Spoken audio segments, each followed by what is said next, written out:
Good evening, Broncos country. How we all doing? My name's Kevin, and I got John here with me. Welcome to another edition of the Bourbon, Broncos, and No BS Postgame podcast, where we are going to try not to break down as we break down the Broncos' loss to the Steelers 13-6. John, how you doing, good sir? It is wonderful to see you, Kevin. As always, I wish the circumstances were different, but they aren't. I think you said it best. We will try not to break down as we break down the Broncos. That's well put. Well put. Did you come up with that yourself, Kev? If I said yes, would you believe me? No more or no less than anything else you say. I borrow ideas. Okay. It was a catchy phrase. And I was like, you know what? That makes sense. I'm going to use props to wherever you heard that. That was good. That's good. Okay. Well, look, man, we're going to do what we normally do. And for everyone listening, we're going to change as how we start. But after that, we're going to change it up a bit. I know from last week's episode, it probably pretty similar with the 3 and out conversation. So we're going to change up the dynamics of this, make it a little more interesting in terms of breaking it down. We're going to start with defense and position groups, and then we'll go over to the offense and probably end with Bo Nix last, just because I think he's the last piece to this puzzle. But of course, that's what everyone wants to talk about. So we'll have to wait to the end for his part. But of course, he'll come through as we talk through a lot of this other things as well. But so, John, let's just jump into it, man. Let's rewind the clock a little bit here. It's Sunday early afternoon at about 1:45. Or let's say 2 p.m. We're like 30 minutes away from kickoff. How you feeling? What are you expecting? Well, first of all, you just put a lot of pressure on us to make this game interesting. We're gonna do it. I don't know what we're gonna do, but I'm where excited. The Broncos fail, we will succeed. That was an uninteresting game, in my opinion. Anyways, back to your question. Expectations going into it. After last week, expectations were reset. They were, pretty much, it was more of a, let's see what happens. Did we learn anything? Did Bo get any better? What's this week going to look like? Did we make any improvements? So a little bit of curiosity, but not high expectations, especially going up against the Steelers defense. That's, they're looking solid. People are expecting them to be one of the best defenses in the league. We'll see about that for the remainder of the season. But the schedulers did not do Bo Nix any favors to start out the year so far. And I don't think it gets much, much easier in the near future. So low expectations. How about you? No, I think very, hit the head on the nail of the head, nail of the head there. We were all very hyped and amped after preseason. Yeah, you were there. I was on the precipice. I even said, like, I'm ready to let myself feel happiness and joy and excitement. In what world was that a reality for you? It was just preseason jitters. That's all it was. Everything's were new players, new quarterback, nice. And just excited to have football back, right? And look, I'm not trying to take. Oh, you know what? Tailgate was the best part of the day by far. I was going to say it was a great day, and then the game started. Yeah. It feels like the tailgate's been maybe the highlight of a lot of Broncos games. You go to the game for the tailgate, and then you just go to the game because, well, you're already there. You gotta sober up somehow. Exactly. Yeah, I need a few hours before I can drive again. Right. No, it's true, but. Look, I think people were and not just me, but you're right. Like, our expectations were reset. We reminded ourselves, like, look, this is a rookie quarterback. A lot of new pieces to the puzzle. And really, my biggest thing was I was hoping for Bo Nix to be able to go in there, the offense in general, and just be able to hear themselves think. Right. Yeah. Especially with this younger offense. They're trying to put pieces together. Like, I just want them to be able to think. I didn't expect them to go out there and just totally turn things around in 1 week and, score 45 points. But I wanted some improvement. Now, there are a couple things that had me worried, though. Remember, we were talking about the Garrett Bowles injury. Yes, he came back, but, we were talking about an ankle sprain that was bad enough and hurt bad enough that had to go get an MRI.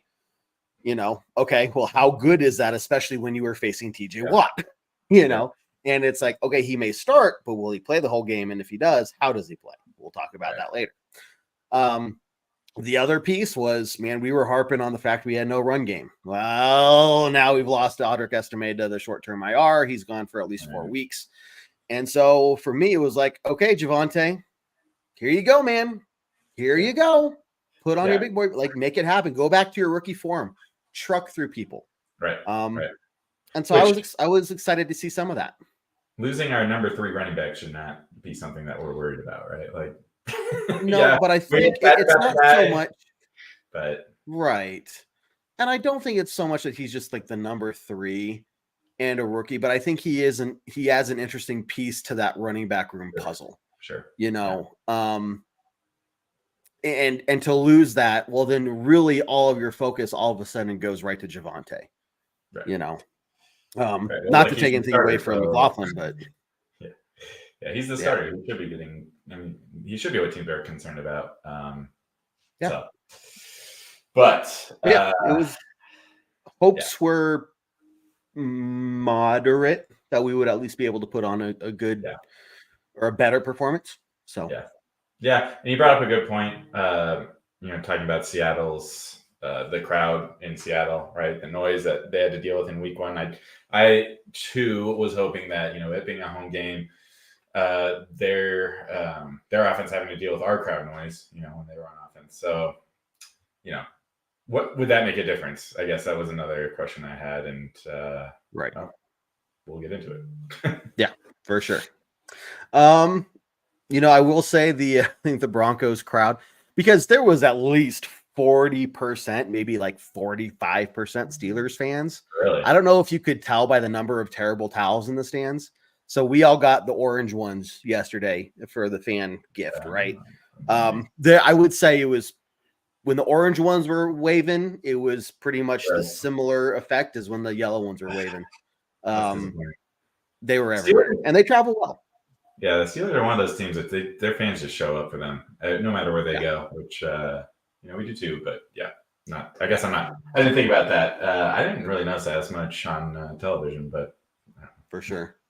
Well, no, and it was kind of from the TV perspective, you've not been able to see, but it was just I heard it in the crowd noise too. When our defense was on the field, it was maybe just a little louder than when our offense was on the field. Wow, that's disappointing.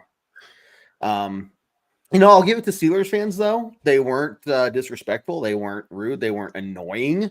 They were just good diehard fans. And when their team was winning, they cheered them on. And I was like, I can't get annoyed at that. I'd be doing the same thing if we were winning. So tip of the hat to the Steelers fans I met yesterday. You're all pretty chill, and you're welcome back anytime. Not that I have any say over that. But, I mentioned in the chat earlier too, the loudest the Broncos fans were the whole game was when Russell Wilson took the field for the coin toss. I'm telling you, in the I could not hear what the coin was called. I don't know what it landed on. The only reason I know who won the toss was from what the ref was doing and where he was pointing and stuff. Right? Yeah. It was loud. So for there to be like that many Steelers fans and it still be that loud to not block out everything, and then the game started. Yeah. So the coin toss was the highlight of the game for you. In terms of crowd noise, yeah, definitely. And then it just went downhill from there, starting with us losing the coin toss. So let's start with the happier stuff first. We won't have to spend as much time here because I think there's not as much to talk about at the same time. Defense, right? 2 weeks in a row, very solid outing for the defense, holding the Steelers to only 13 points. You know what? I think the Steelers have to go with Justin Fields because honestly, if Wilson was out there, he would have been hit 10, 12 times and sacked 5. So what are your overall thoughts from the defense there, man? Yeah, I mean, I agree with you. I think Justin Fields probably is their starter. He just adds a different dynamic when, his ability to run the ball. That's not what Russ is going to give you. Not that Russ is a complete statue, but it's just a different dynamic. with Justin Fields on the field, and he made some throws that I was actually really impressed with and shocked by, frankly. But defense overall looked good. I mean, they held them to 13 points, 10 in the first half, only 3 in the second half. Like at halftime, it was 10-0, and I kind of had the feeling like last week, just flipped around where it's like, okay, yeah, we've been playing pretty bad in general here, but we're only 10 points down, and all that was, of course, because of the defense. So, another solid week from them in general. Now there were some plays that Surtain had a rough outing this week, and I don't know where that came from. I think that might be the worst game I've seen him play. Yeah, I really do. Props to George Pickens there. Not that Pickens had a ton of yards. I mean, he only had 29 yards, but it felt like a lot more because of all the penalties that Surtain was racking up. I think he had three or four. At least that stand. I think there were maybe a couple others that didn't stand or were, they just took a play or whatever. Yeah, we kind of got lucky in a few of them where there was offsetting penalties. I think that actually came more on the offensive side of the ball, if I remember. But we got lucky there. There's 2 or 3 of those. So I didn't feel like I mean, I think from a reffing standpoint, there wasn't. Maybe there's 1 or 2 calls that were bad, but nothing that totally stood out to me. There were quite a few times I was like, "What the heck? Where that? Like, there's no way that." And then 2 seconds later, you see the replay, and it's like, "No, that was a penalty." But back to the defense, Surtain, just the PIs were killer, and they were on crucial plays. 1 or 2 was on third down, where they were just big chunk penalty yards. What about Riley Moss? What were your thoughts on? Hold on, I want to. We gotta talk about Riley Moss, but we gotta talk about Pat Surtain because here's what I've noticed the 2 games. Mm-hmm. Pat Surtain. I don't think I'm not saying he's not great. I'm not saying that he's not going to be future Hall of Famer, all that stuff. I'm super glad he's on our team. But remember the 2 penalties he got last week. The one was definitely a penalty. The other one, I think it just looked like he gave the guy a bear hug, but then didn't actually make contact and pulled away. So I think it was more like an angle from where the ref was. Like it looked like, because I could have, but still, like that one, it was like, well, that sucks. What did we see them do this week? They targeted him quite a bit. And what happened? He got those penalties. I think it got under his skin. I think he's had 2 games in a row now where it's like, oh my, like just leave me alone. Or not the opposing team, but the refs, And I think the refs are kind of maybe looking at him a little bit more closely too. Now it's like, okay, you're not just a rookie, hey, we're seeing this trend from you that you're getting called a lot in games, and refs talk. They look at these things, and it might be something where next week the Buccaneers, I wouldn't be surprised if you see them target Pat Surtain again just to see if they can start getting some of those penalties drawn and get under her skin again. Yeah, well, here's the difference though. George Pickens is their only guy. Like, who else are they going to throw to? Van Jefferson, Pat Freiermuth. He's a decent tight end, but Surtain's not going to be on him. And no, that's fair. George Pickens is their only guy. Like, he should be showing that. If that's all we have to worry about is one guy, though, we should be confident that Surtain's going to be able to lock him down. Yeah. Now, this week is a different story. We have all kinds of wide receivers coming at us from Tampa Bay, but so I am nervous. A little preview there of this for week. sure. But yeah, I was looking at the stat sheet. I couldn't even find Surtain. He has the same amount of tackles as Nate Atkins, our tight end. Jeez. We've talked about Surtain enough. It was interesting. Still one of the best in the league, but not a good. I have faith in him. Like, look, let him get his head on straight. It's game 2 of the season. We'll get there. He had a rough week. He had an off week. At the end of the day, they still only scored 13 points. So it's almost good for these guys that maybe look, he just signed that big contract, right? Like, hey, just remember you're human and you still have ways to go. Like, you're not perfect, you're not immortalized yet. So it might be good for him to kind of get back down there and just get back to the basics, and go from there. So, but Riley Moss, man, I think once again he held his own from what we could expect from him. For being the number 2 guy that should be targeted more than Turkan, I thought he'd find again level of talent. Who's he going up against? Not huge threats. So again, just looking forward, this week's going to be a real test. This but week's going to be different. Yep. Yeah, but I was really concerned. He went down there for a second. I thought he was going to be out for. I wasn't sure if he was coming back into the game. And when he went down, I was like, who's stepping into that spot with him out? Don't have a lot of faith after him.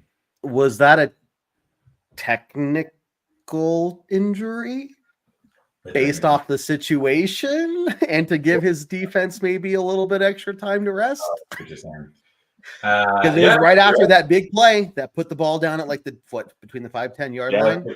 Yeah. And he was out for a play and he was right back there. Look, I'm not saying he didn't get like the wind knocked out of him or something. I'm just saying players are smart. It's like, hey, maybe we need a second. I will say, when I saw him back in the game not too long later, I think it was the very next play. I was surprised. I was happy, but that's a good point. Maybe that's what it was. So, how often do you think those players are smart? Yeah. How often do you think they're doing that? I think it's when it's a close game like this at the end after a big play. You want to prevent the touchdown so your offense can have a chance to still go out there and win it, right? Like, hey, maybe we've already burned 2 timeouts, right? We can't burn another one. So I did land a little hard on this shoulder. Maybe I need an extra minute to get up, Yeah, but you would think they'd have someone else be that guy because they're in the red zone all of a sudden. They don't pre-coordinate that. I don't think they pre-coordinate that. Maybe I think it's something happens. The guy goes down. Maybe the guy is, Riley, just wasn't there, wasn't able to stop that pass.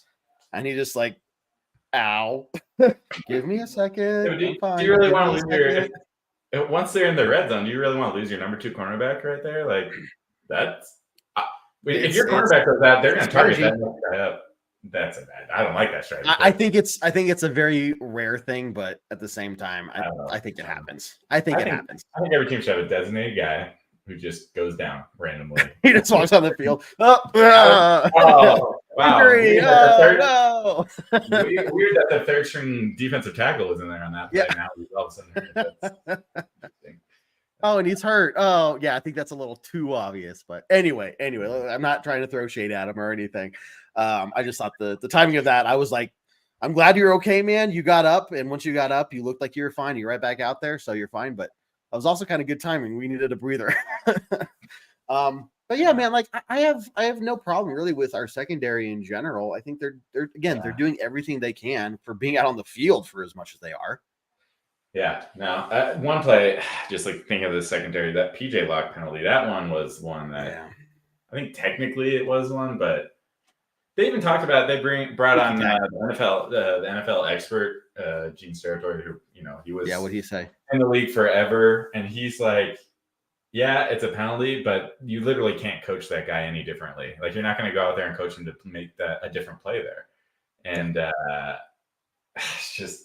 Like what the hell? How's it a penalty then? Like if a defender can do literally nothing else, and he hit like the top of his helmet, like the top of I can't remember who the player was, but it might have been because I can't remember. It was a rough one. And then you look at one of the hits Bo Nix took right after he threw the ball. The defender plowed down on top of him, whole arm on the helmet and everything, and I'm like. I'm pretty sure if that was Mahomes and the guy just looked at him wrong, you would have thrown the flag. But no, okay. So from what I saw, I was like, you're going to call that PI, but not that pass or that roughing the passer. Okay.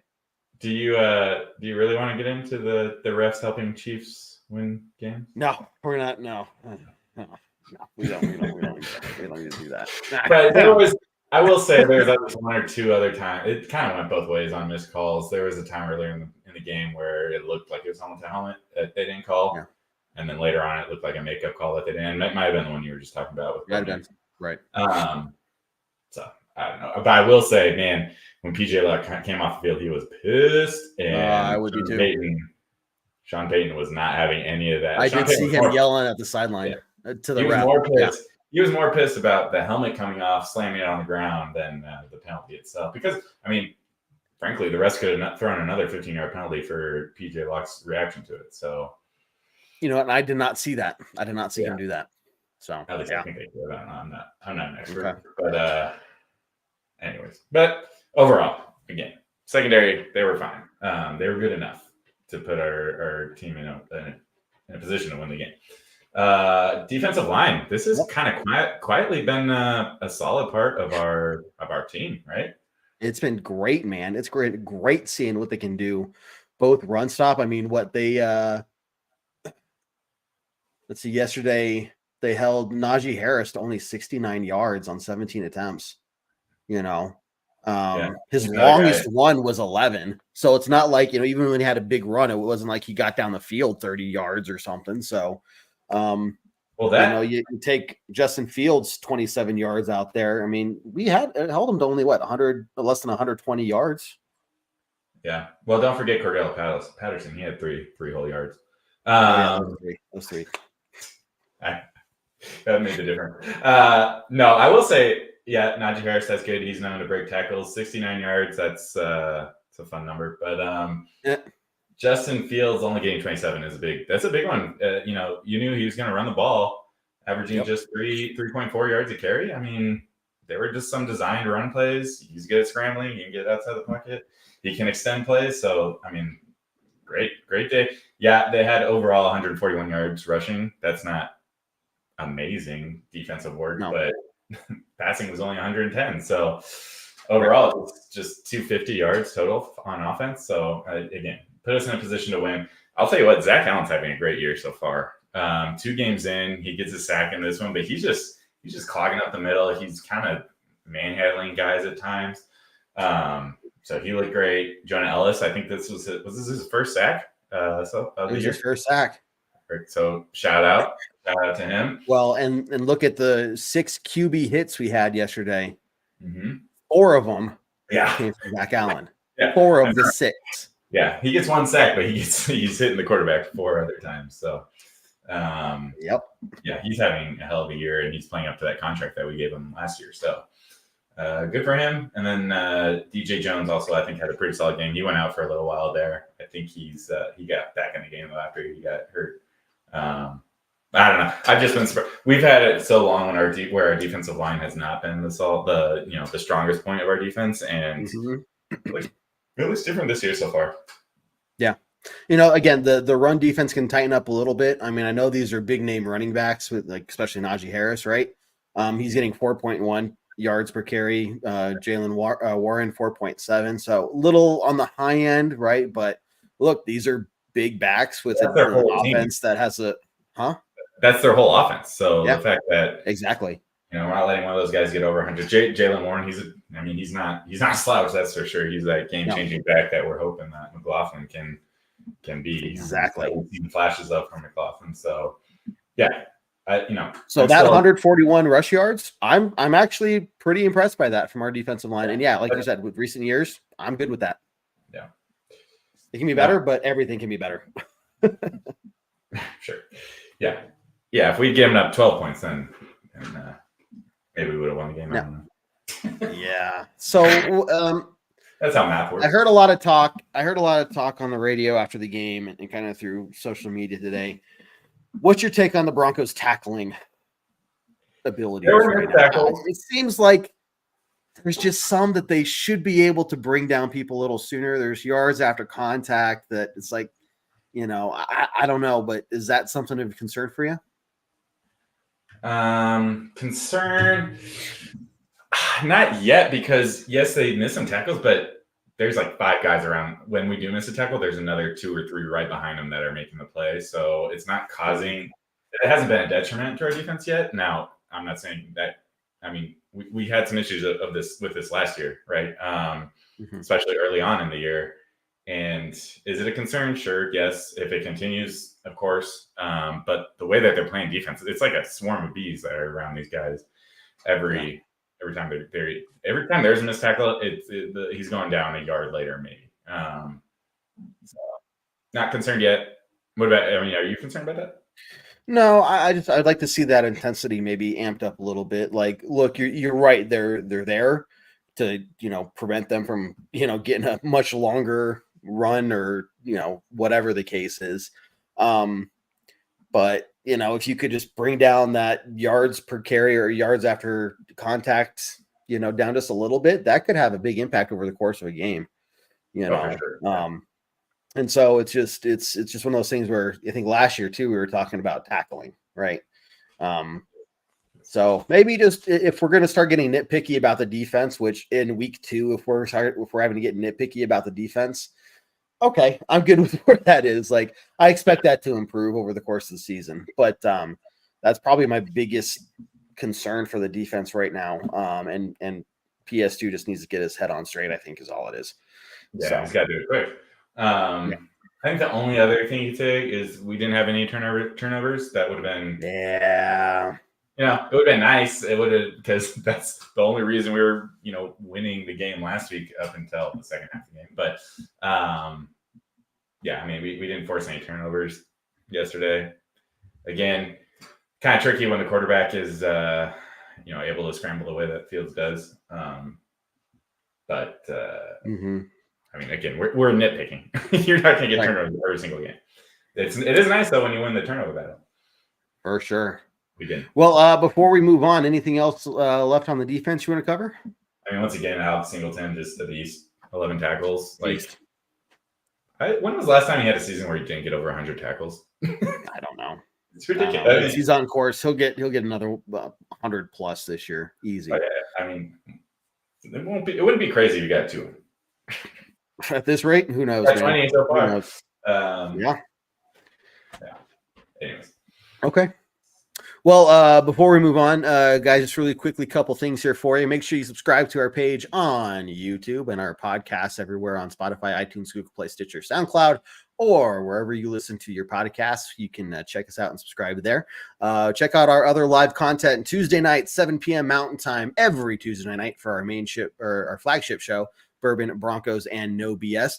We also got the pre-game podcast comes out on Fridays, as well as the pre-game live show 1 hour before kickoff, and the halftime show as well. Apologies for this last Sunday. I had some people out sick on our crew. I was at the game. I tried going live from the game, and it did not work. I tried my best, guys. So apologies. We did not get the halftime show, especially that was just a no-go yesterday. The pregame I think lasted for like 4 minutes before it cut out. So we try to do our best with all that. So, we'll be back next week with all that stuff there. And otherwise, I think it's time to talk about special teams. What another great game by special teams. I still don't want to talk about offense. Here you go. You skip the offense. Here's the stat. Might be our shortest segment, Kev. Would you believe it if I told you that through 2 games, the Broncos punter has more yards than the Broncos offense? I did see that. Yeah. Yeah. Yeah. He had 300 yards. I didn't know. I knew that was the stat, but I didn't know what that number was. 300 yards of punting is insane. He's doing really good. And they are getting down the field. When they field the ball within the 1 yard line, I'm just happy if it's within the 10, but then you get it within the 1, like, geez. That's 2 weeks in a row. That is impressive. Yeah. Steelers were smart to just, what they did they do a QB sneak out of that? QB sneak. Yeah. QB sneak up the middle and then run up the middle. Smart. And they got the first down on the second down. I'm not gonna lie. When that happened, I was like, "How are we gonna just start this trend where we get a safety every week?" I mean, I didn't want to say it, but I was hoping it. I think we all after last week. I think we all were hoping it. But, it helps when you put the ball 6 times too. By the way, to get that. That's fair. Get 300 He's getting a lot of practice. But look, I do want to give the tip of the hat to the special teams. They're doing pretty damn good so far, and. Again, considering where we were 2 years ago when we had like the worst special teams in the league, definitely can't say that right now. I think we're going to be looking pretty good this year on special teams. I like what we're doing there. I wish how we're being coached up. Aside from our kickoff team, I want to keep the special teams off the field, though. That would be like, yes. If we didn't even talk about special teams because they were a non-factor, that would be ideal. Yeah. But when you get down to those close games, the special teams can sometimes push you over the edge or cause you to fall. Yep. How How many people were involved in the punt that went to the 1 yard line though? It felt like 5 different Broncos touched the ball before it was down. Yeah. It was kind of crazy. I had to watch that one from the big screen because it was on the far side of the field, but it was interesting, man. Yeah, no, but punt coverage and kickoff coverage, for that matter, they're playing great. They're a real strength of this team right now. That's the sad thing. Okay. Let's do it. Offense. Here we go. Man. Wait. I think Lutz is yet to miss a kick. I just jinxed him, but I think he's yet to miss one. So kudos to him as well. I think he could have made that. What would have been like 55 plus yarder when we decided then to go out on it for 4th down after a timeout or something like that. 4th and 7. Talked about it was 4th and 7 decisions that were made by certain people. Yeah, said coaching staff. I get it. We needed a touchdown, but I think it was early on enough in the game that field goal probably would have been nice because then it would have been. I don't know. Do you think Sean Payton was just like, screw it, let's just go for it? Like, what did Lutz have a weird warm up? Did he not have faith that he could, like, kick it 55 yards? Or there wasn't any wind. 7, yeah. You're in Mile High, like that's supposed to be one of the advantages of playing in Mile High. You get those longer times. Now, I feel like I'm grasping at straws. What's that? I feel like I'm grasping at straws. Yeah, trying to make sense of what George Payton is doing, or Sean Payton is doing. I don't know. I might be questioning him after, if we decide that hiring Sean Payton was the bad thing to do, but I'm not there yet. I know. We'll go off on that one. I can see why people are starting to turn from Sean Payton, though. This was a guy who, a little more than a year ago was behind the news desk, pretty much telling them, oh, this is what I would do. This is what I would do. I would do this. They're doing that wrong. And here he is. And now it's like, did the NFL really evolve that much in 1 year that you're just completely outdated? And if so, what are you going to do about it, man? Like, this is not working, Right. Well, as we know, it is very easy to talk behind a camera and talk about all things we would love I know. to see and do. But, But look, he's still a Super Bowl winning coach. I don't think he had many, if any, losing seasons with the Saints. Maybe like his first year there. So, he almost didn't have that with the Broncos last year. So, yeah, a lot of questions are getting thrown around with Sean Payton and what this offense looks like. Overall, it feels like they have put the handcuffs on Bo Nix, and I think we're going to save him for last. But just the offensive play calling and what we're seeing out of them, I really want Spotty on here to go off on this segment about Sean Payton. So stay tuned tomorrow for that, because I think he's all amped up. I think he's been amped up since yesterday, just ready to go. Just waiting. Sean Payton. We'll talk about Sean Payton last on tomorrow night's show. So you get the big the rage. Closing thoughts on Sean Payton tomorrow. Just let it build all show. Good. Yeah, just do little poke him a little bit throughout the show. Shut him down whenever he tries to start. Yeah. Good strategy. You're right. Like, what is going on in now? One thing people are pointing a lot to is the instead of going for the onside kick at the end, kicking it off. Now, I will say it is ironic that the same guy who did a surprise onside kick to open up the season at home last year did not take the onside kick when we actually could have maybe used it, even though it has like a 3% success rate or something stupid. Well, yeah, and with the changes they made, there's no such thing as a surprise on kick anymore. No, right? Exactly. Not that would have been a surprise there anyways, but yeah, you're right. Like, what best case scenario is basically what played out. We get the ball back with 9 seconds left. I think he was. I don't know what he was thinking. I was wondering if he was just trusting his defense to maybe go out there and get the ball. He was playing field position and not so much as concerned with the time. Thinking, I don't know. How many straws have you grasped? Beyond frustrating. How many straws have you grasped? Well, I've lost count. Man. I can't see your hands. I don't know what's in them. I assume you have pants on, but who knows? Yeah, you know what they say about assuming.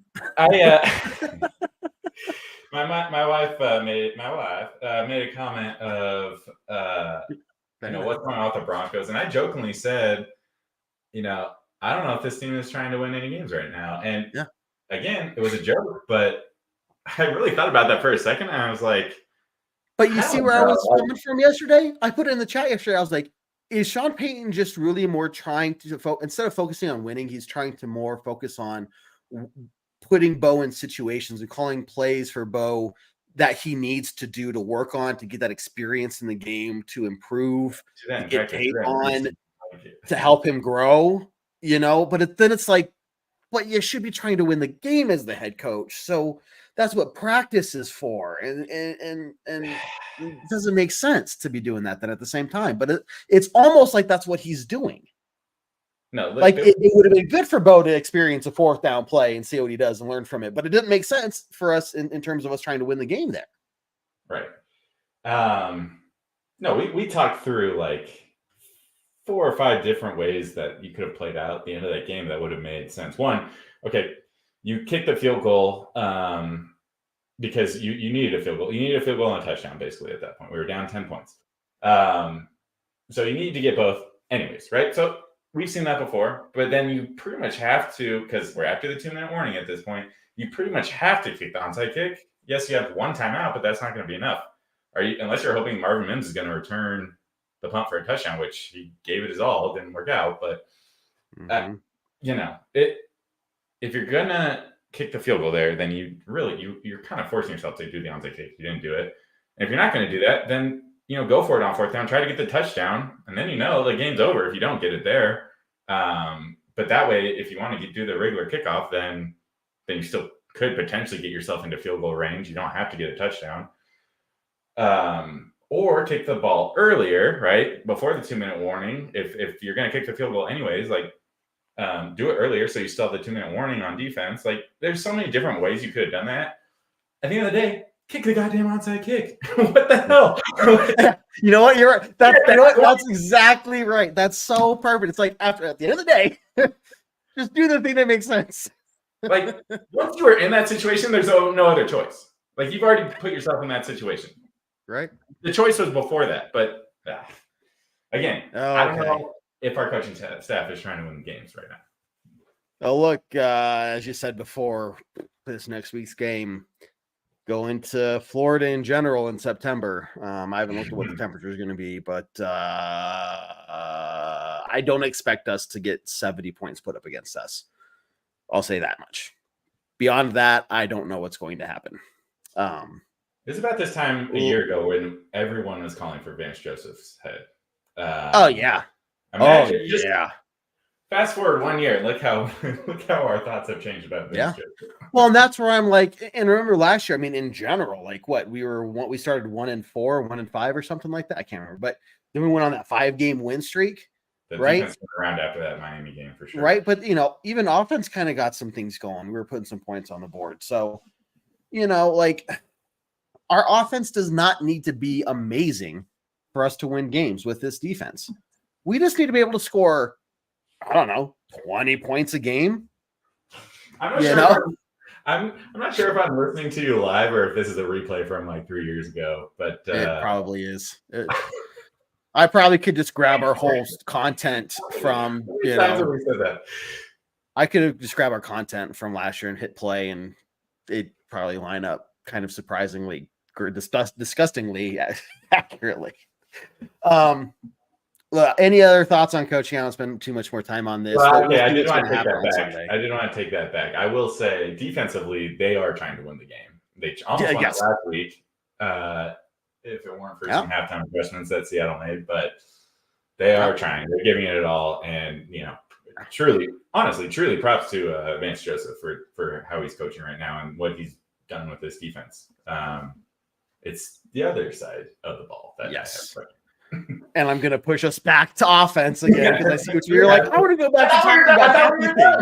I want to go back. We're talking about bad coaching. Let's talk about the good coaching on the defense. No. We got to do this, man. Let's jump into the Broncos receiving core. Let's start with this. What? I know who our number 2 wide receiver is. He might be our number 1 wide receiver. I don't know. Who? Josh Reynolds. Oh, yeah. You know what? No, let me start with that. The amount of crap I was giving him during preseason. He's a better receiver than people give props. I'm going to take it back. Yeah, he's made some clutch plays the last 2 weeks. As clutch as they've come in this offense, anyways. Well, look, when his number's called and the ball's thrown to him, what does he do? He does good things with it, right? He holds on to the damn ball. So let me, I'm going to say, you know what, Josh Reynolds, I know you're listening because it's like required there in Broncos headquarters that everyone listen to us. Yeah. I'm going to take back some of that criticism. I think you're showing all of us like, hey, this was actually maybe a pretty good trade, Well, one, we didn't trade for him. We signed him as a free agent, so it didn't really cost us. Yeah, I thought we traded. No, you're right. Yeah, okay, sorry. Two, he didn't really get an opportunity. Don't fact check me. I'll fact check you all day long, brother. He didn't really get a chance with Detroit to be that receiver. No. He was always out there as a blocking wide receiver, which again he's great at. But this is kind of what I was hoping for out of him. Just especially once St. Patrick's gone, like not knowing who was going to step up in that room. Yeah. Clearly, they have a lot of faith in guys here, but I've been impressed with him so far as a receiver. I just hope he keeps it up. Obviously, well, you look at the connection. If that continues to build between him and Bo, it could be someone he looks to a whole lot more. Look, 5 targets, 4 receptions for 93 yards. Yeah. Okay. Yeah. Any other thoughts about Josh Reynolds?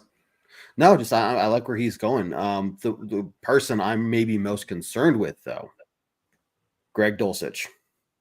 That's here we are. I would say so right now. There's a lot of people you could be concerned about in this. When it comes to the wide receivers, look, you have a lot of young guys, unproven guys. Greg Dulcich, though, this is the guy that we held on to last year because he was injured all last year. We saved him a roster spot. He's supposed to be super talented. And 8 targets. Look, he was targeted once last week, I think, or twice. Yeah. So 8 targets, but only 3 catches for 16 whole yards. Yeah, and most importantly, he had 2 big drops, drive-killing drops. One on third down that would have been it would have been a first down. I think the other one might have been as well. It's just bad. I mean, those could have been game-changing catches. Potentially. We also might have gone 3-and-out the next after we got the first down. But you don't know. Those were big. Those would have been big catches. Every time we have an opportunity to get some momentum on offense, we have some. That's either exactly that or a penalty. I think we had something like 4 drops is what it felt like yesterday. I'm totally making that up, but I know he had 2. I know Atkins had another one. I feel like Sutton maybe had another. I don't know. Maybe not Sutton. I have other thoughts on Sutton, but anyways, no, it's Franklin. I think Franklin had one. Anyways, doesn't matter. Too many drops. First 2 weeks of the season, too many drops. This isn't all on Bo. This whole offense is not clicking right now. And I thought you were going to say Courtland Sutton is your biggest concern right now. I'm not concerned of him as a player. I'm concerned about the connection between him and Bo because it's not there. You talked about Josh Reynolds building connection with Bo. That's something that builds though with time. You're right. It's definitely lacking. It's definitely where I thought that would be the number 1 person for him to go to. Last week for week 1 it was Vele. Well, now with him out this week, that is he on IR? Hurt us too. Is he out for 4 weeks? No, I think he was just scratched this week. Hopefully he'll be back. I know he was injured, but I wasn't sure if it was the short-term IR. Yeah, I don't think they even did that. No. Yeah. I think you're right. So it definitely sucked to not have Vele there, but I think they have got to build that connection because Court is so dynamic and can do so many things with those 50-50 jump balls. Where it's like, okay. Yeah. That could be a huge help to Bo, just to, maybe have that trust. I don't know if Bo just doesn't trust himself to put it in a ball, or to put the ball in a position that won't be intercepted right away. Right. I don't know, but there seems to be something lacking there that needs to be improved. Yeah. I think in the end, it's what you said. That connection just needs to build over time. Rookie quarterback. I wanted to see it early on this season, and I hope it does build here, and I hope it builds quickly. But we'll see. Time will tell. Look, he also was going up against Joey Porter Jr., who is a top level cornerback in the league. So sure, that has something to do with it. But still, we've seen him go up against top end cornerbacks before, and he's been just fine. So yeah. To me, it seems like the ball's just not coming to him in a way that 4 targets, he's getting the opportunity. Yeah, 4 targets for 1 catch that's not good. I mean, no. But my favorite, one of my favorite names on the Broncos, Lil Jordan. Lil. If we're gonna talk about clutch plays, it seemed like he was getting targeted on those third down. There were few and far between our first down on third down, but there were 2 or 3 that he moved the ball for us on third down, and I was surprised he was the one getting targeted. Maybe that's Vele's position that just opened up for someone else. He took advantage of it either way, and he's kind of just like a Sean Payton guy. It seems like he always just kind of randomly has opportunities in games. He was on the practice squad like a week ago, and that's just kind of been his career. But hey, he's making the most of it when he is on the field. So love to see that. You're looking for this young talent, and this is like, when you're in year 1 of a rebuild, you want to identify that talent that you want to put the time, resources, and effort into developing, right? Yeah. That's how you grow those teams organically. You look at what like the Chiefs are doing, and how they have just so many of their starters or players that they themselves drafted. What can you say about the Broncos offense, or Broncos in general?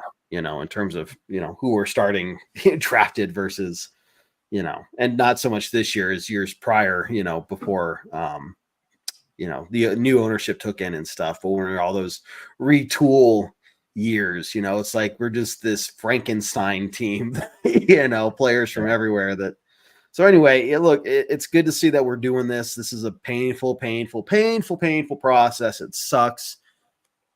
I'm going to throw this in really quickly. I think the Broncos fans' anger is slightly misplaced. I feel, for as upset as we are just to be going through this process again, seems to me there needs to be more anger towards John Elway, Joe Ellis, the Pat Bowlen Trust. This process should have freaking happened 6 years ago, minimum. But they decided to put us through 6 years of bull crap. We're 1 or 2 players away from, another Super Bowl. Bring in freaking all these stupid quarterbacks. Butt fumble was one of them. We thought that was going to happen for all of 30 seconds. Like they just and with each passing year, they just totally wiped out the foundation of this team, year after year after year. And so we're talking about not just a rebuild of the players themselves, but like the entire organization was just leveled by these guys. I think every decision they basically made up until, except for selling the team, so anyway, I think I'm more frustrated that, this is another year of this crap, but why did we have to go through 6 years of that crap to begin with? Anyway, so I'm just going to throw my little rant out there and just put it there, see what happens. About 5 minutes ago, you said you were just gonna put this in here real quick, and here we are 5 minutes later. You got it in 5 minutes. You got it in there. Not 5 minutes. Yeah, it felt like 5 minutes. Anyway. Got it. No more rants for Kev Dan. Done. I don't know how often you use the phrase. I'm just going to put it in there real quick. Real quick. Long story short. There's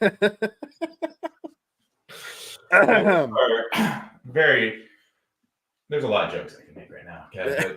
I'm gonna hold it. I'm gonna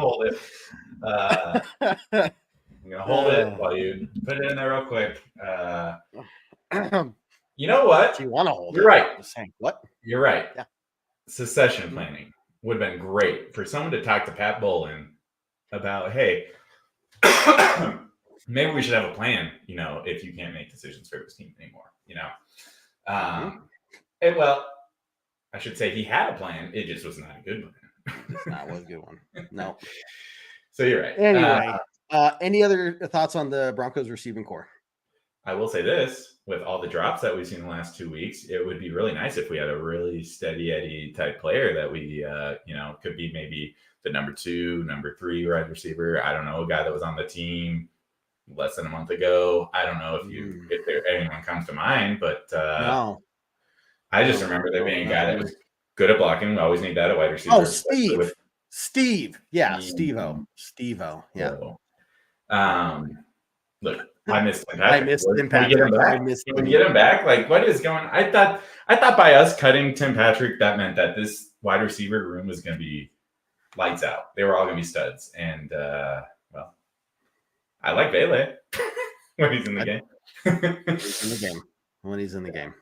Hopefully he'll be back next week. We will need him. Moving on to Denver rushing. Who was the lead rusher for the Broncos in week 2, Mr. John? Take a guess. Don't look. Just take a guess. I know who it is. I already knew the answer. I didn't need to look. But not only is he the leading rusher in this game, he's the leading rusher in last game. He's the leading rusher for the team. That's our number 1 running back, Bo Nix. What the hell is going on with this run game, dude? Let me put it this, and I haven't thought about it in this phrase yet before, but it kind of makes sense. How can you expect your goddamn rookie quarterback to figure his shit out when he is your lead running back for the team in the first 2 games of the season? Okay?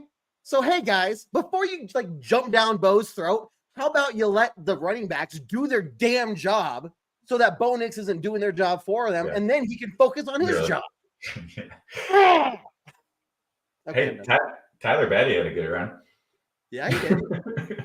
I was hoping to see more from him. I don't know why they didn't. It was like the best of the 3. My God. I mean, small sample size there, but well, yeah, when Javonte and Jaleel McLaughlin are only getting 2 yards, that's worse than the league. That's bad. But you're right. Yeah, it comes down to play calling. And I saw a quote from Sean Payton today. It's like, yeah, it'd be good to get Javonte and Jaleel more touches. You think? No shit. Wow. Well, it takes a genius to figure that one out. Let me read you this one from Sean Payton today. When asked about Javonte Williams, he says, he struggled in the first 2 games. That's a fair question, and I'd say it's a collection of all of us. Let's start with the design and schemes, and then we'll get into some execution. Okay. Are those designs and schemes much different from last year? Right. If they are, okay. If not, you shouldn't have that much trouble with designs and schemes. But okay. New quarterback, maybe. It says he missed a cut or 2 in the game. We need to get his eyes where they need to be. Peyton then added that running back Jaleel McLaughlin is another guy who needs more touches. Yeah. So design and scheme, that's a good point. Same offense as last year, right? Same person calling the plays. Almost identical offensive line minus the center. Is the center really screwing up these run plays the most? I have a hard time believing that. We probably need a new center if that is the case. Yeah. I don't think there's many of those just lying around, though. I don't think you can just go to the offensive lineman tree and pick off a ripe center. If it's that bad, again, I don't think that is the case. Plug him in. Yeah. Well. I think he nailed it.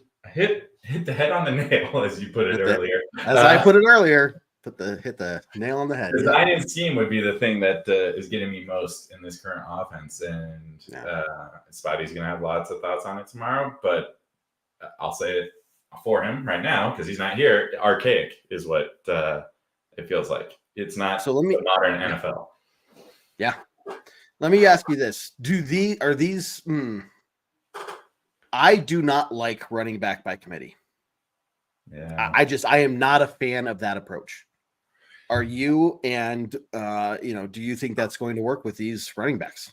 Well, I just said that he's not he's not fit for the modern NFL, but the running back by committee really is modern NFL unless you have a guy like Derrick Henry. What's that? Yeah, I guess it is more. You're right. I was thinking it was more 50-50, but yeah, that's accurate. I mean, Derrick Henry, Saquon Barkley is playing right now. Guys like that. Who's another one? There's a bunch of them. There's a handful. Actually, I can't think of anyone else. Jonathan Taylor, Bijan Robinson's probably another one, but even him, I mean, his backup gets quite a few carries. Anyways, I think it's just the modern day NFL. I don't know do you think Javonte could be that 3-down back? I think he could be. You look at what he did in his rookie year. Yeah, I thought so too.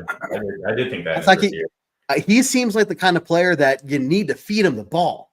You got to give him those touches to get going, and be able to read the defense, understand what they're doing, know where to move his eye. I don't know. Just it seems like once he gets going, but if you give him, well, you know what? I just debunked my own thesis here. He had 11 carries, whereas Tyler only had 1 and Jaleel had 3. So never mind.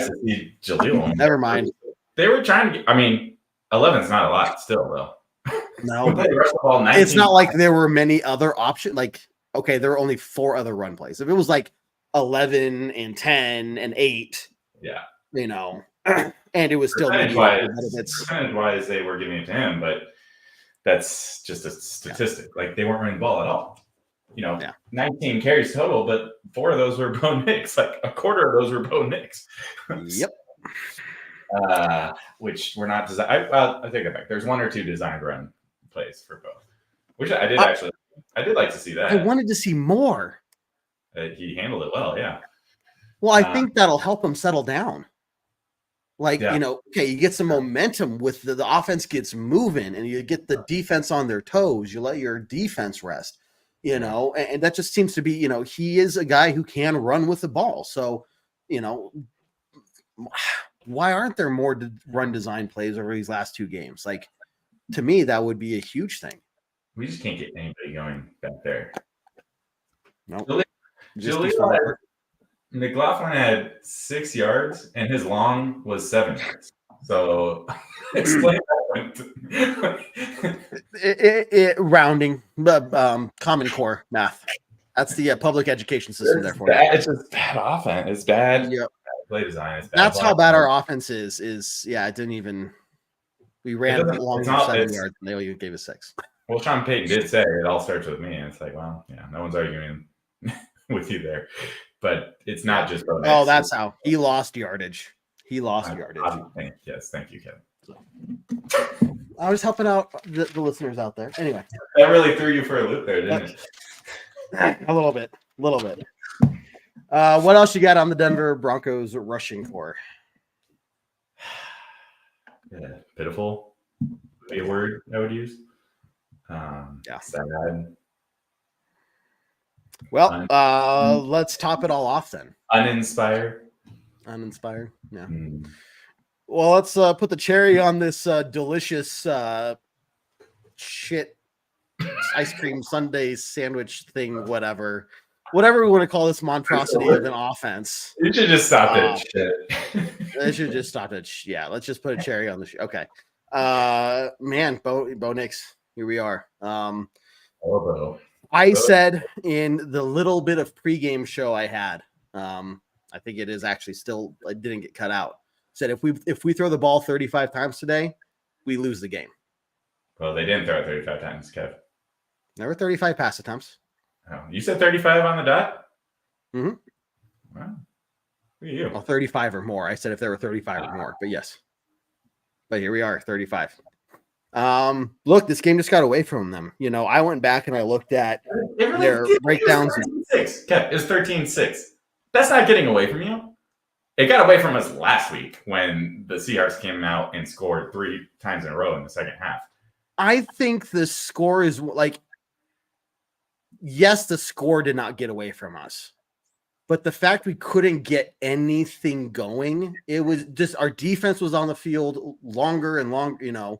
They couldn't get a break. I think halftime was probably one of their longest breaks all game, to be honest with you. We had a couple of drives, but going back to defense, it's impressive that they've still played the way that they have in the first two games. Yeah. For how much they're on the field. Especially in this game. This game, the Steelers were keeping drives alive. And the defense was still able to hold them to 13 points. So yeah, they did really, really good. I went back and I looked down at the breakdowns between pass and run on, first, second, and third down and stuff. It was pretty consistent. It didn't seem like we were, the only problem though is, first and second down were pretty even for the most part for the first 3 quarters, but it's that third down. That third down is killing us because it is consistently third and long. Was it third and long the whole time? It felt like there were a few like third and short that we still. There were a few. But let's look at the third down in the first quarter here where it was third and second. What did we do? Passed.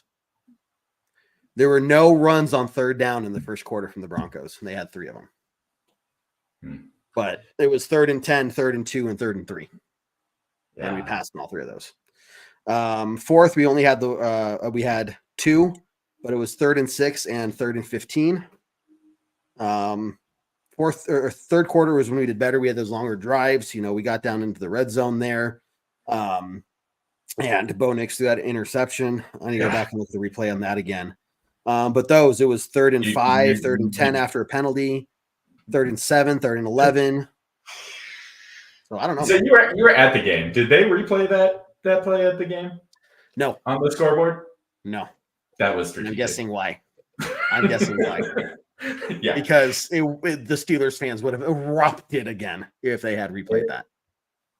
It was, it's hard to say. I don't know if this is the most rookie throw that I've seen out of him. There should have been 4 interceptions last week.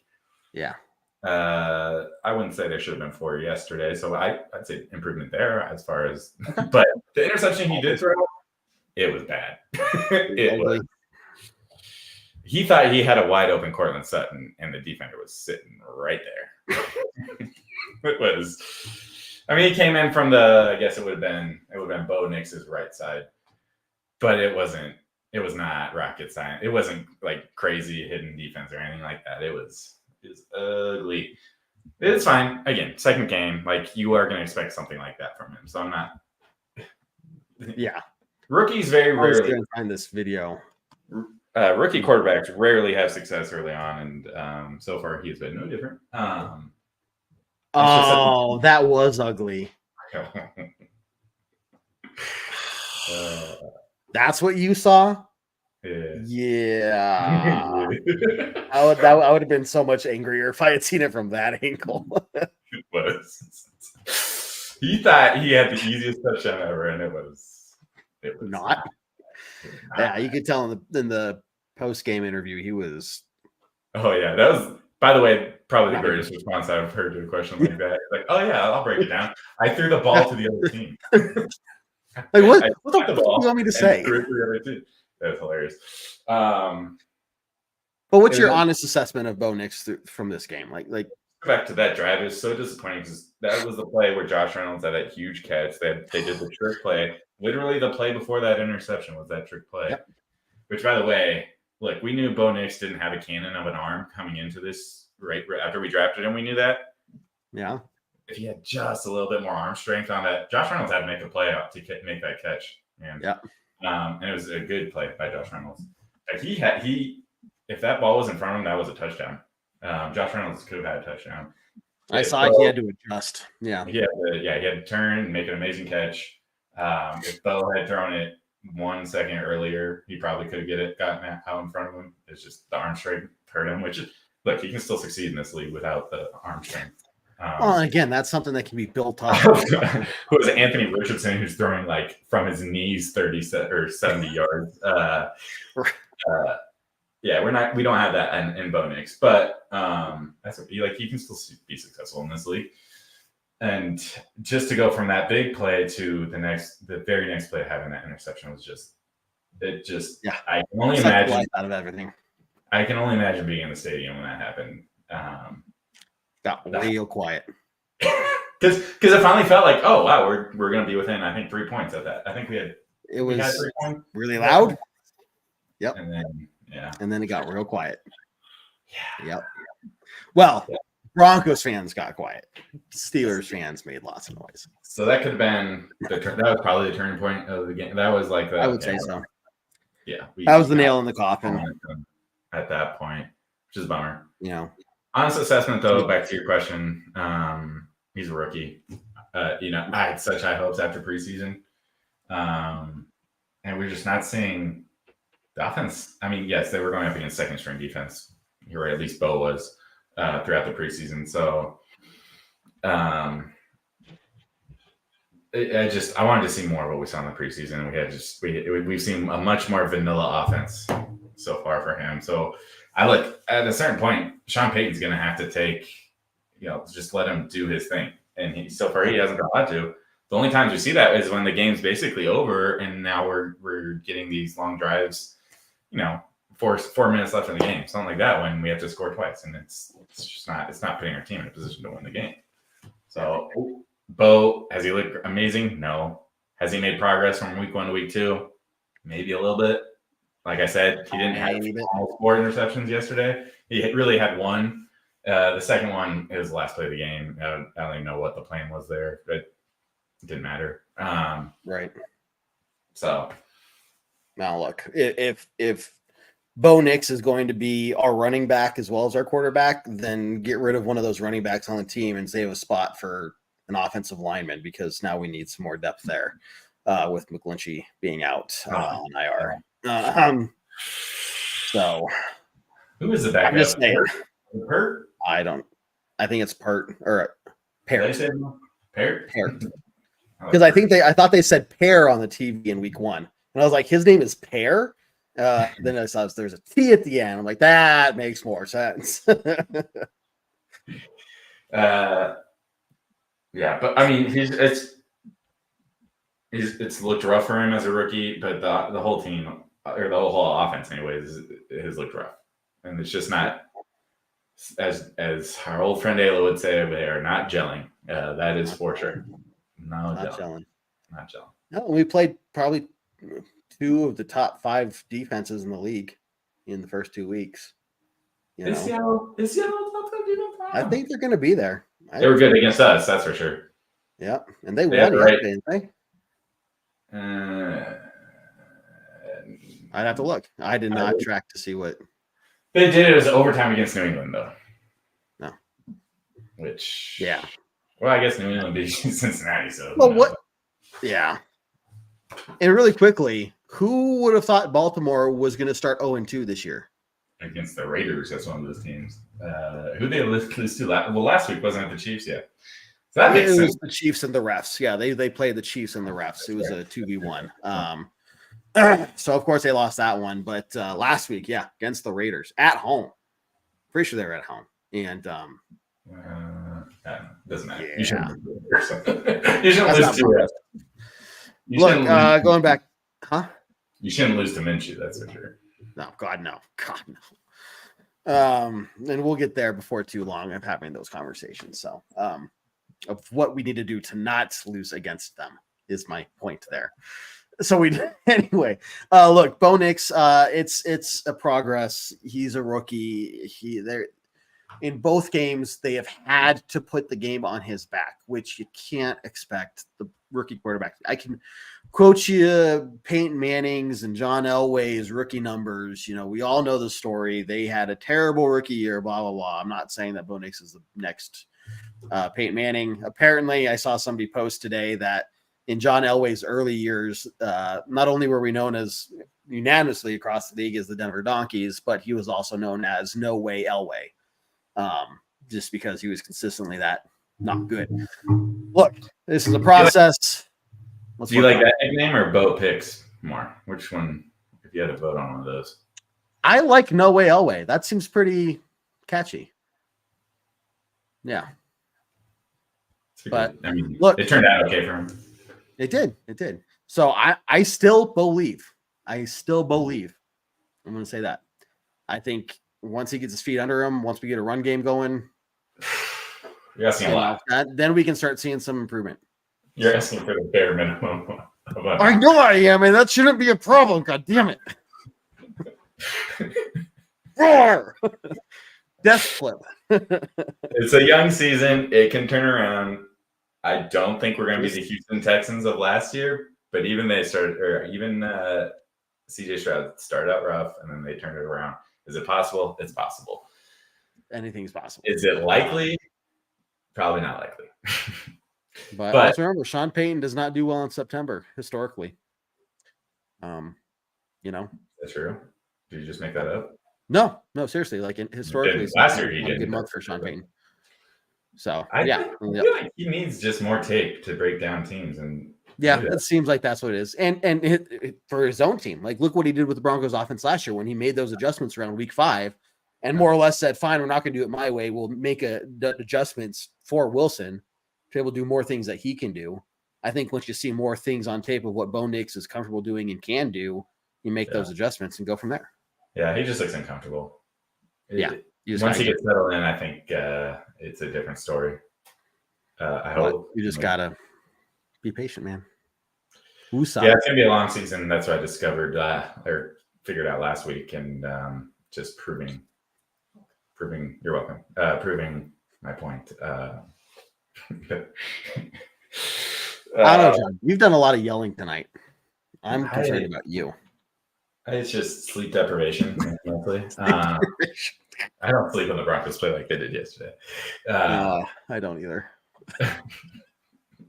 You got to witness it firsthand. Look, I love the Broncos Stadium. I love being around Broncos fans. It feels sometimes like I want them to win more than they want to win. Yeah, I think a lot of people had that feeling yesterday. Oh, for our fans out there, in case you're wondering, Emmanuel Sanders, very nice guy. Met him yesterday. Not to brag, saying like it's good to know when like people you like, Well, I just like it's good to know like I wonder if Peyton Manning's a nice guy, or of course everyone says he is, and you hear things about John Elway and all these guys. Like, so it's good to hear when like these players that you liked for so long are actually nice guys. So it was kind of cool. Came by and spoke to us at the tailgate a little bit. So very nice. But anything good out of that? You have anything to quote on from that? No, nothing good. He was just there for a little bit. So you can't make something up. Nah, I'm not going to put words in his mouth. Other than he did say that he listens to us too. Yeah, of course. Did you didn't feed him anything from the tailgate? No. Thought about it. Just sliding a brat, just feeding it. No, I'm not going there. Anyway. Can you next time you have this opportunity? I want to get a picture of you doing that to whoever it is that just grab food and like shove it in their face.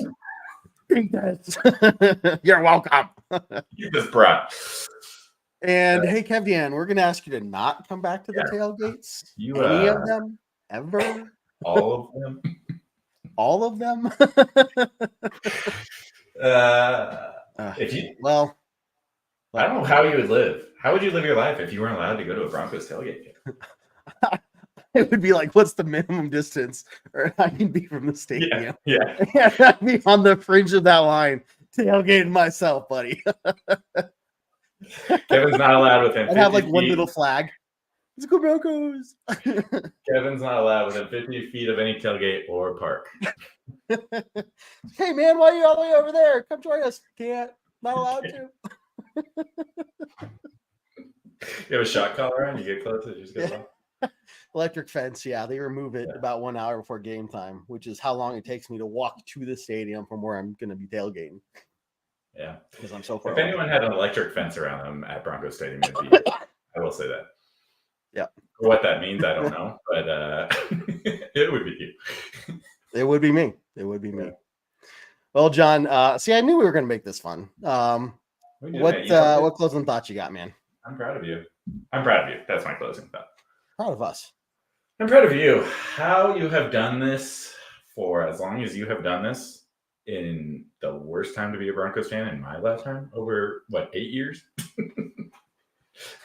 you know, when like they say buy when the market is low, right? That's kind of what I'm doing. I'm positioning ourselves so that when the Broncos do well, we're already well established. You literally bought at the peak, Kev. You got in at the peak. You got in at the peak, and No.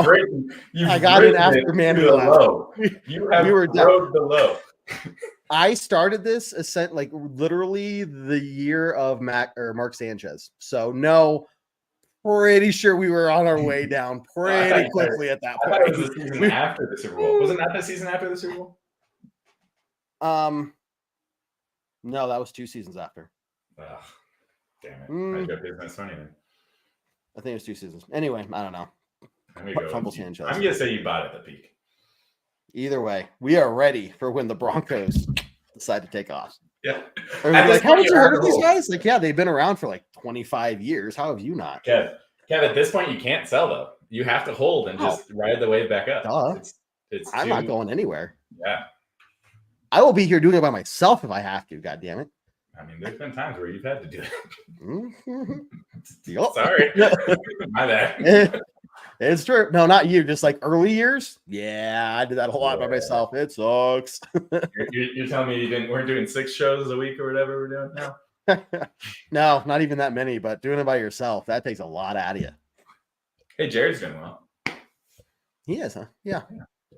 Miss that kid. Good to hear from him. Speaking of people we miss on the show. Yeah. I think he's I'm happy for him that he's not in a place where he can see this Broncos monstrosity, at least while it's live. Like, he can be prepared going into watching it, how bad it's going to be, whereas he has to watch it unfold live. Yeah. Yeah, he gets to pick the replays he wants to watch, which is nice. Yeah, exactly. If any. That wildcat or the trick play, whatever it was we did there, that was probably it. You know.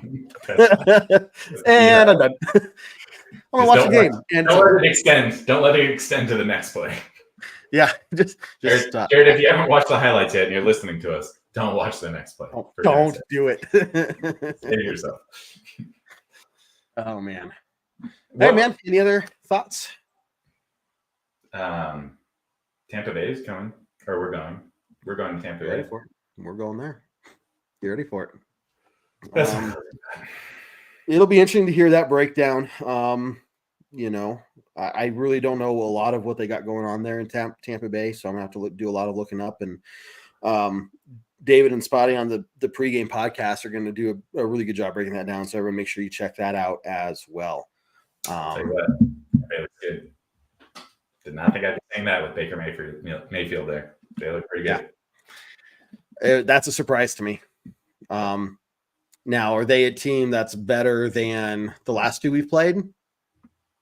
Steelers offense was not. Right.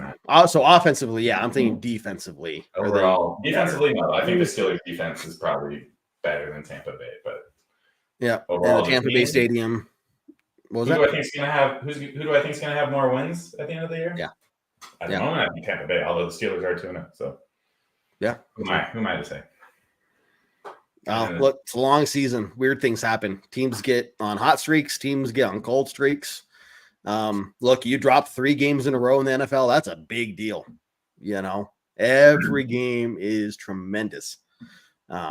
Tremendously important, I'll say. So, yeah. And for the Broncos, just guys, as we say in the military all the time, embrace the suck. That's just the best advice I can give to Broncos country right now. Mm-hmm. At least we're on a rebuilding path. None of this retooling bull crap. Just embrace the suck. Okay? I thought it was hurry up and wait that they say in the. Well, there's that too. Yeah. So also do that. Yeah. Hurry up and wait. Get to the stadium and wait for us to not. Come back eventually. It's a matter of time. It will happen. It will happen. We're not going to be forever cursed or anything like that. The Broncos will get back. I think Bo Nix can do it. I still have a lot of faith in the guy. 2 games is not enough to say that he's a bust. No. So I will agree with you there. Hey, look, he's not Bryce Young getting benched after 2 games in his second year in the league. I don't know. If we had a better backup, would he be? Huh? If we had a better backup, would he? What's the point of benching him? I would not be calling for him to be benched. I was the one saying he needed to start. Yeah, I mean, we talked earlier. I'm not sure that this coaching staff's trying to win on offense. Why would you take Bo Nix out of the game? You're not going to do that. Yeah. Well, John, sir, we've had a great time talking about this really crappy game. Thanks for being here tonight. I did not think we'd still be talking at this point in the evening. No, but it's because we had fun. We went some rabbit holes off topic a little bit to get us through it. So I appreciate you, man. All Broncos country that's listening, thanks for tuning in to another edition of the Bourbon Broncos No BS pre-game podcast. Your Denver Broncos post-game podcast. Your Denver Broncos are going to Tampa Bay next, and we'll be breaking that down on tomorrow night's show. And the pre-game podcast later this week, because that's how the words mean things. And just get ready for it, guys. It's going to be another experience. Might as well watch it, and just bad football is better than no football, in my opinion. So, yes, I agree. John, I think there's nothing left to say other than to end this as we always do. We're very strong. Go Broncos. Go Broncos. Take care, everyone. We'll see you next time.